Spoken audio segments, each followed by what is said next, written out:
दहाय खोन्थादों बहाय खाथि खालानि जोंनि बेप्टिस्ट मण्डलिनि अनगायैबो माखासे गुबुन गुबुन डिनोमिनेसननि मानसिफोरबो बेवहाय लोगो लाफैदों।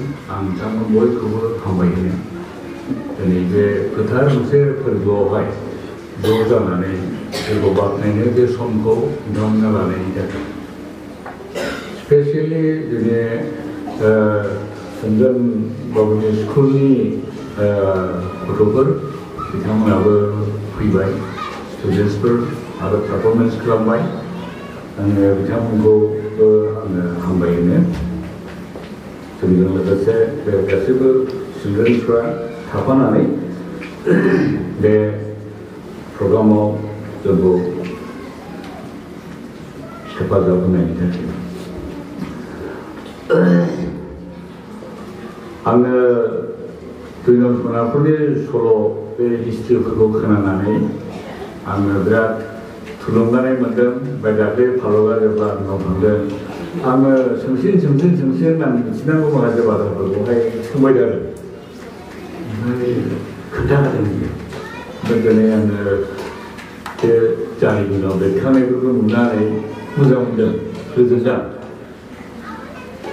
आं सोंनाय माखासे बाथ्राफ्रा जारिमिनावनो ओंखारजोब्बाय। बे मण्डलिया 93 आव गायसनजेननायनिफ्राय दिनैसिमाव 30 बोसोर बे थांनाय दिनफ्राव 6थासो मण्डलिखौहाय बिथांमोना हेफाजाब होनानै खाथि खालायाव एरहोबाय। बे ओनसोलनि जोंनो पायनियारिं चार्च बे ओनसोलनि दिन्थिगिरि ओमफ्राय 6थाल' आं होननो सानाखिसै। बे मण्डलिया गोग्गोमै गोबां गोब्राब बारहावानि गेजेरावबो गसंथानायखाय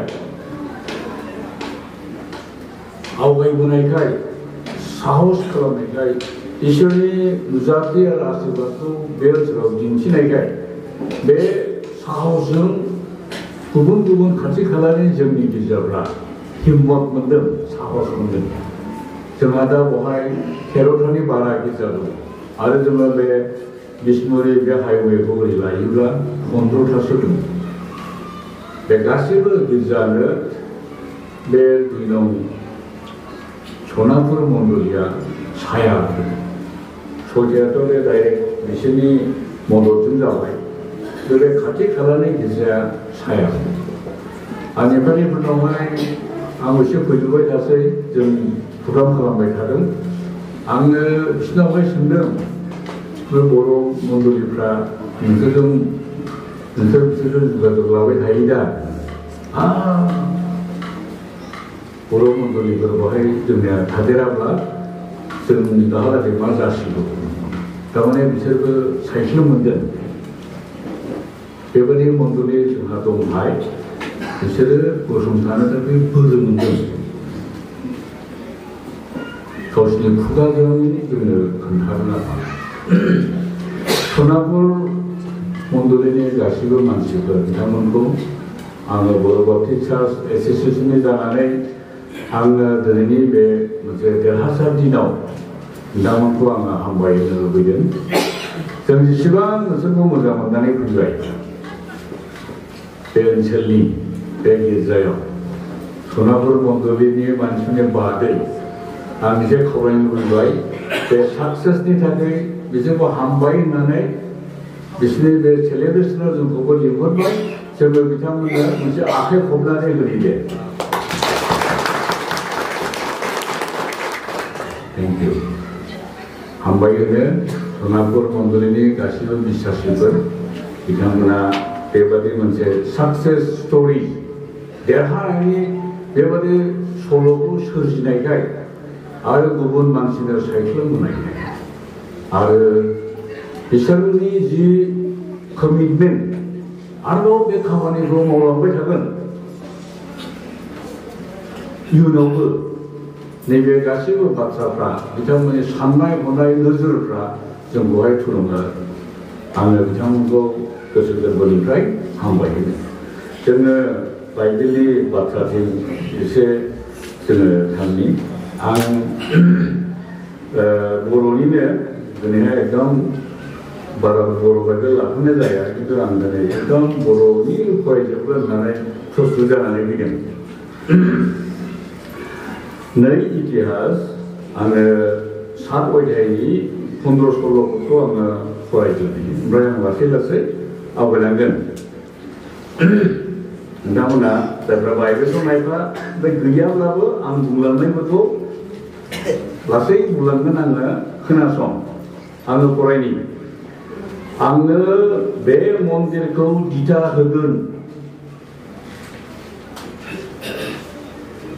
आरो सोरबाया बेयाव फैनानै आरज खालामफैब्ला आङो खोनासंगोन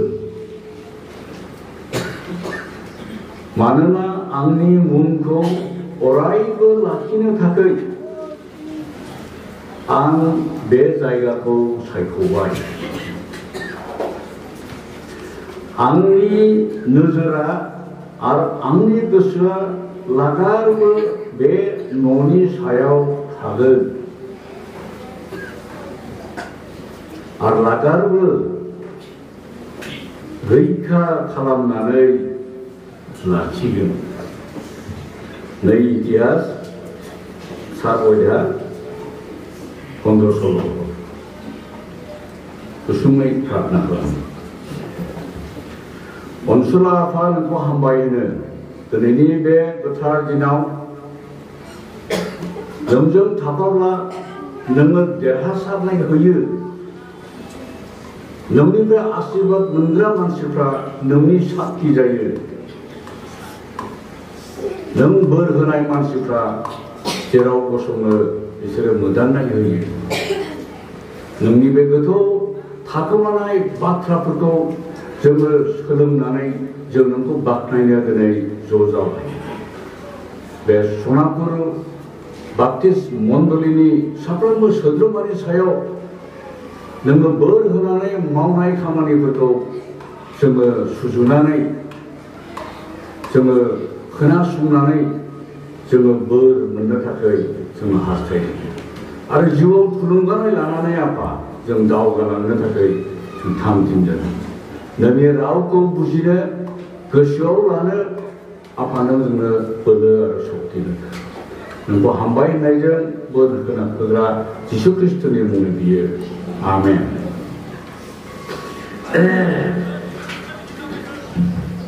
सल'मननि सिगाङाव इसोरा नुजाथिनानै आं सिगांनिखौ फरायजोबाखै बे बाथ्राफोरखौ बुंदों। बे सोरबा मानसि बुंनाय नङा।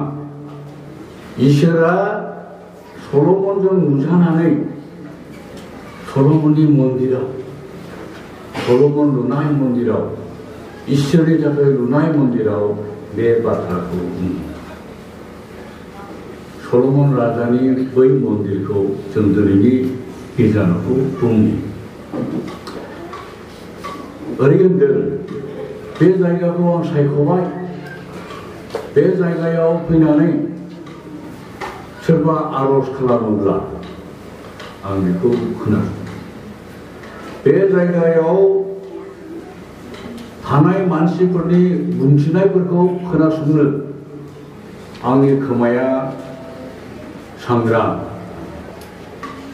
आंनि गोसोआ बे जायगायाव खामिनाय मानसिफोरजों बे जायगाजों बे गिर्जाजों नांथाबनानै थागोन। बे सोरबा नोंनि आंनि न' बादि नङा। स्पेसियेलि सायख'जानाय जायगा। इसोरा बेखौ बोर होनानै इसोरा बेवहाय रदाय खानानै दोनदों। जों बेवहाय इसोरजों रायज्लायनो फैदों। इसोरा बेवहाय नुजाथिगोन। माबोरै नुजागोन? इसोरा गावनि बाक्यजों नुजागोन। गावनि होनाय आशीर्बादजों जोंजों नुजागोन। गावनि होनाय गोथार जिउनि नुजाथिजों बियो जोंजों रायज्लायो। बाइबेलनि बे सारिया बेबादि बुङो। सनापुर मण्डलीनि मानसिफोरखौ आं बयखौबो दा बुंनो लुबैदों। बेवहायथ' बाख्नायनानै आखाइ खब्बाय आं सोंनो लुबैगोन साफ्रोमबो नोंथांमोना बे इसोरनि होनाय रदायखौ खोनासंनानै बे न'आव फैगोन ना बे नोंनि आंनि न' बादि नङा इसोरनि न' इसोरा बेवहाय नोंजों नुजागोन नोंनि सुखु दुखुखौ रायथिग्रा मोनसे थावनि नोंनि गोसोनि लुबैनायखौ इसोरनो फोरमायग्रा थाव ओमफ्राय इसोरा गावनिफ्राय नोंनो रायथिनानै होदों बेवहाय फैनानै बेबादि आंजों जुगाजुग खालामोब्ला आं बेखौ खोनासंगोन आरो इसोरनि बुंथिनाय मोनफ्रोमबो बाथ्राया फेलें जाया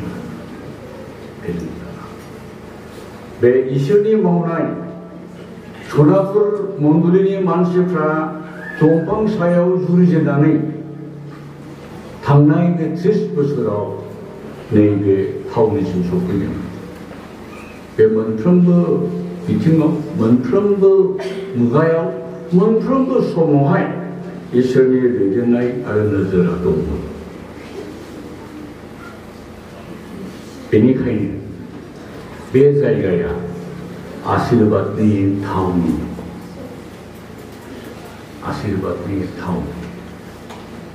आं लासै लासै एसे आवगायलांनि इसोरनि मावनाय खामानिफ्रा सम सम सोमोनांथाव जि जायगायाव जिखौ थिनानै दोनदों जि आशीर्वादखौ थिनानै दोनदों बे जायगायाव बे मुगायावसो बे थावनियावसो नोङो बे आशीर्वादखौ नुनो मोननो हायो बिराद माने निर्दिष्ट स्पेसिफिक बेवहाय मोनगोन आशीर्वादखौ नों गुबुन लामायाव दंफां सायाव गुबुन न'आव मोनहैनाय नङा बेवहायनो गुबुन जानो हागौ बेवहाय नोङो जेखौ बियो दोनदों मा थारिखआव दोनदों बबे समाव दोनदों बे समाव बे मुगायाव बे थावनियाव बियो बेखौहाय जों बेखौ एसे गोथौयै आध्यात्मिक बिसयथिङै जोङो नोजोर होनानै जों बेखौ मिथिनानै लानांगोन आंनि आशीर्वादा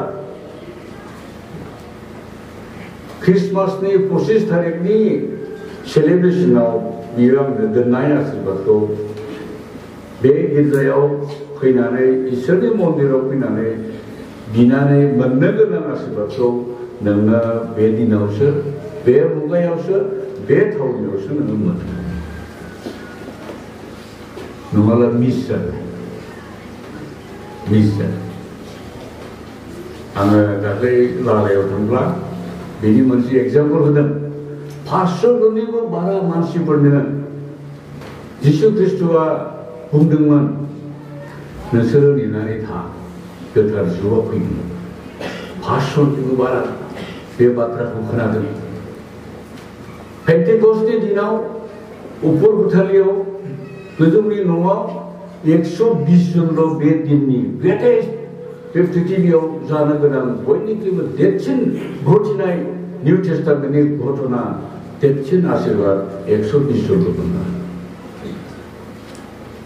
बयबो खोनादों they have missed माखासे very very specific आं एसे आवगायलांनि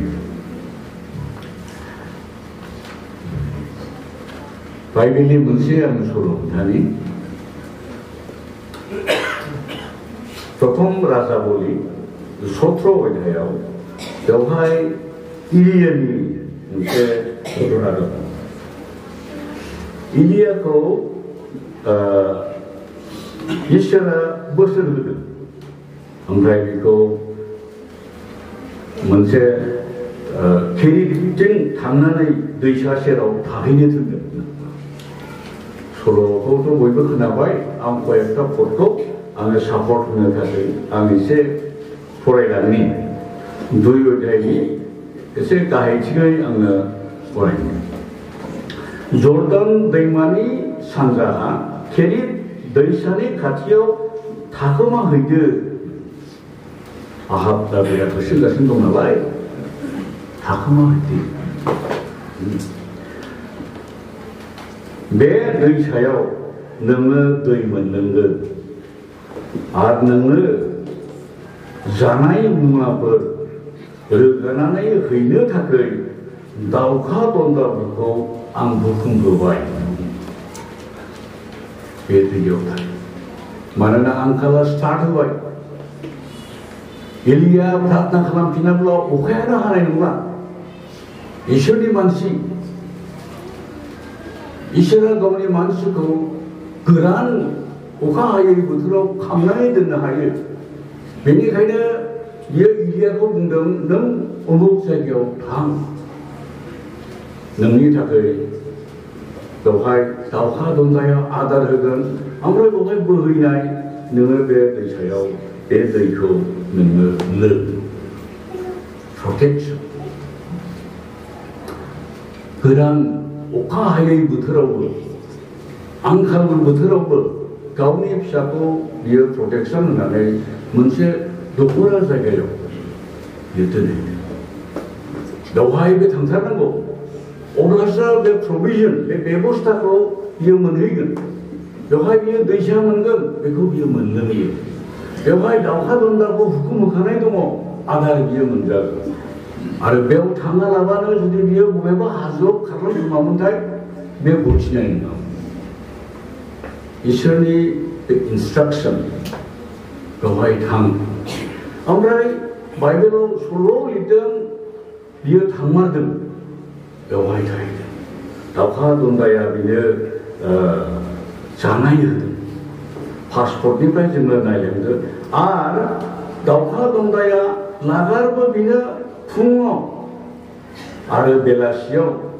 रुटि आरो बेदर लांनानै हैबाय आरो बे दैसानि दैखौनो लोंबाय अखा हाथारियाव दैसानि दैयाबो रानलांदों बे सोलिगासिनो दं दावखाया होफैयो दैखौ बियो लोङो नाथाय अखाया हायाखिसै नालाय दैया रानलांदों दावखाखौ जाग्रा हैहोनो हानाय नङा इसोरा आं दाना एसे जुक्ति कयेकटा खोथा आं खोन्थानि जाय इसोरा दावखाखौ आदार होहोलायनो हायो बे इसोरा बेवहाय दैखौ कन्टिनिउ बोहैहोनो हायामोन खोमा मा बे पावारफुल इसोर दावखायाबो बिनि खोथाखौ मानियो दैसा नों एलियानि थाखाय बोहैबाय था होनब्ला बे थानांगौमोन खिन्थु बेवहाय बाइबेलाव लिरदों बे रानलांबाय इसोरनि मानसि इसोरनि बोसोन बादियै लोंबाय थानाय बे दैया रानलांबाय आं एसे आवगायलांबावनि बेनि उनाव रानलांनायनि उनाव आटफर्टनिफ्राय जोङो आरोबाव आङो फरायनानै खोन्थालांनि ओमफ्राय एसे बुंनांगोन ओंखाम उखैब्लाबो एसे आंखौ नेनांगोन नोंसोरो दे दा नोङो सिदननि खाथिनि जेरापट नोगोराव थांनानै थाहैदो एलियाखौ बुंदों रानबाय ओमफ्राय बेखौ होनबाय जेरापटथिं नोङो थांदो बेवहाय नोङो थाहैयो नोंखौ जाहोनो थाखाय बेयावनि सासे रान्नि हिन्जावखौ आं थोनखाबाय नेक्स्ट बिनि बेबस्था इसोरा दोनो बैयाव बियो दै रानहोबाय आरोबाव बिनिख्रुइ आरोबाव बियो मोनसे बेबस्था बेनो होबाय बेवहाय आङो रान्नि सासे मानसिखौ आङो थिक खालामनानै दोनबाय बियो नोंखौ जाहोगोन फोरबुनि थोननाय बादि एलियाया जेरापट नोगोराव थाहैबाय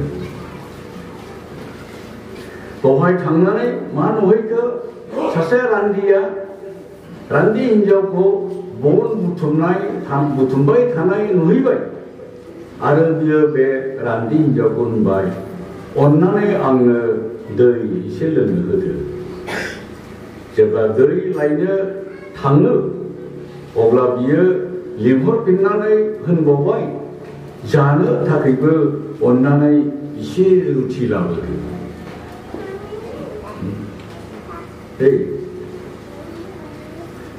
रान्दि हिनजावा बुंफिनदों नोंनि गोथां फोरबो इसोरनि मुङै आङो समाय लायो आंहा रुथि गैया दैहुआव आंहा मोजोमसेल' मैदा आरो थिंख्लियाव इसेल' अलिभ थाव दङ बेखौनो आं आरो आंनि फिसाज्ला जों सानैजों सावनानै जानो बन खुन्थुमदों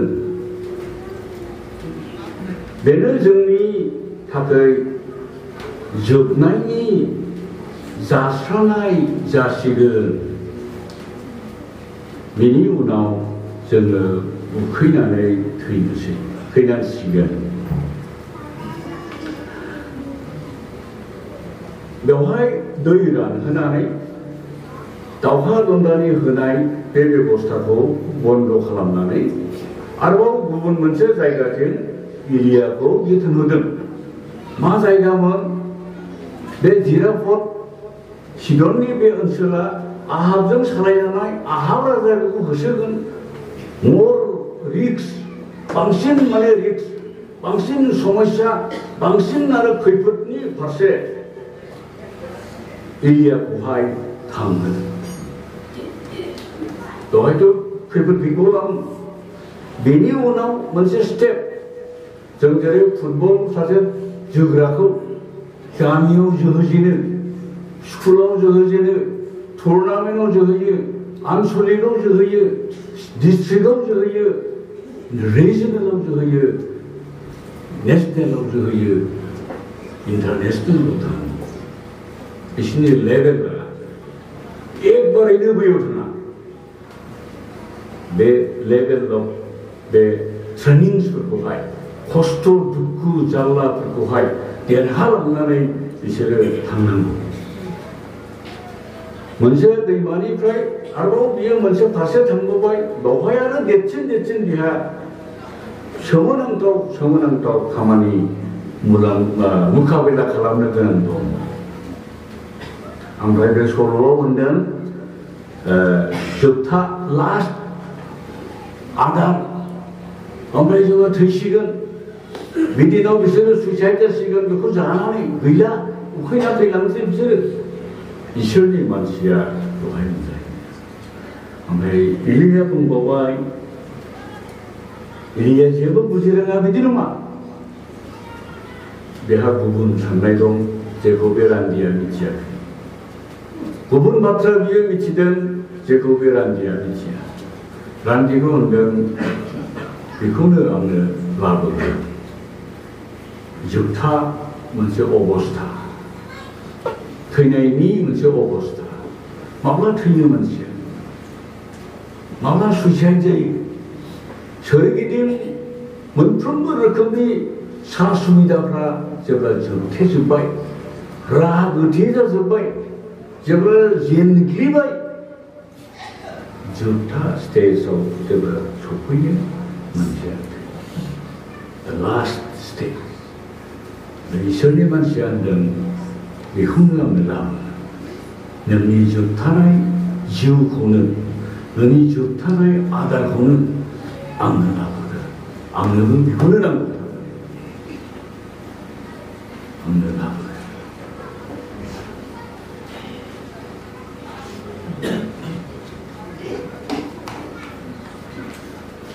बे इसोरनि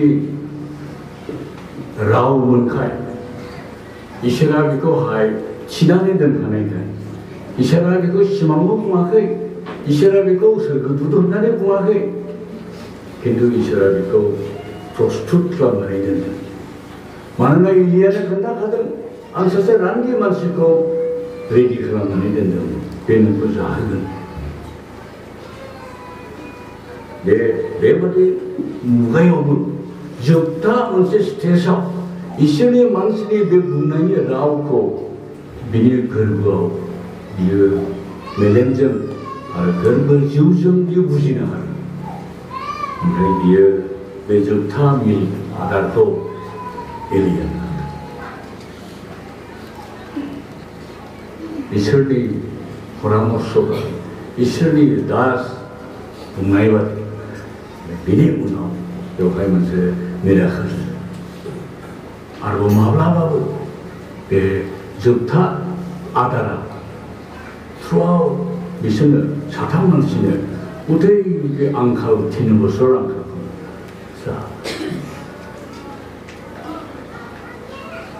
इसोरनि आशीर्वादा कन्टिनिउ इसोरा बेखौ बानायबाय इसोरा बेखौहाय लुखांबाय इसोरा बेखौहाय रेडि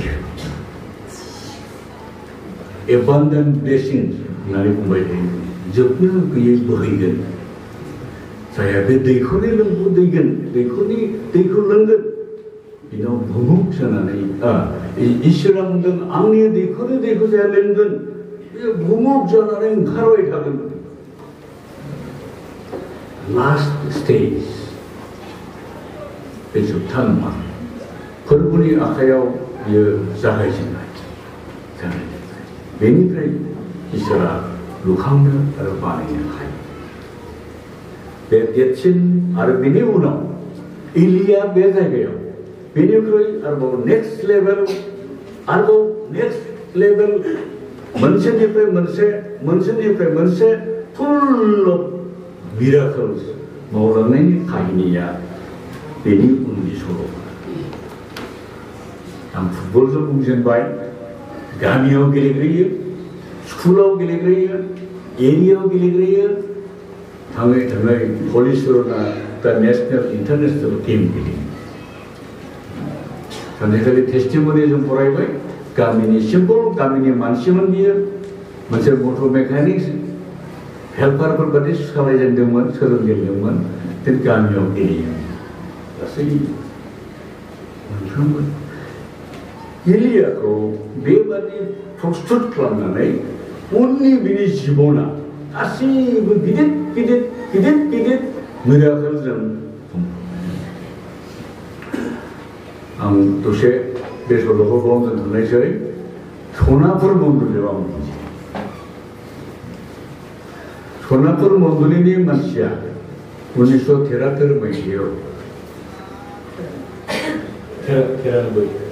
93 मायथाइयावहाय बे आथाबारि दुइनंस्टार बुरिजार दै रानथे इसोरा